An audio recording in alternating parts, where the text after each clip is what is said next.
Get ready. Start. The President's address makes mention of the code of discipline and the happy industrial relations which are developing in the country.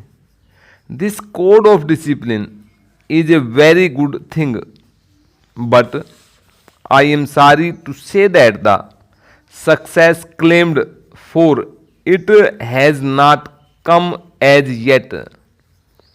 The employers in the country have not accepted this code of discipline in its spirit.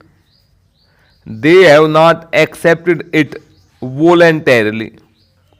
They have not shown by their conduct that they understand and appreciate the spirit of the code of discipline, and something will have to be done about it. The code of discipline can bring about better harmonious relations. It can bring about better industrial relations, and it can create conditions in which the industrial production in the country will go up by leaps and bounds.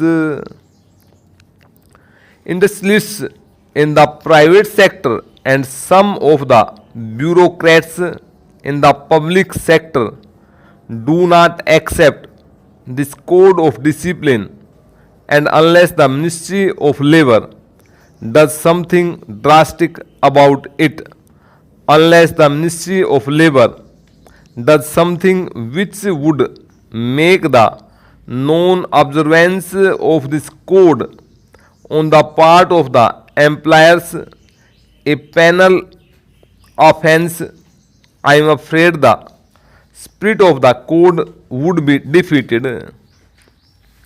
The Ministry of Labor has done well in bringing forward a code of efficiency and welfare. There is as yet not enough agreement on that code, even from the labor's point of view. But I am sure efforts to further the acceptance of this code of efficiency and welfare will be continued, and if that is done, it will be a great help to industrial product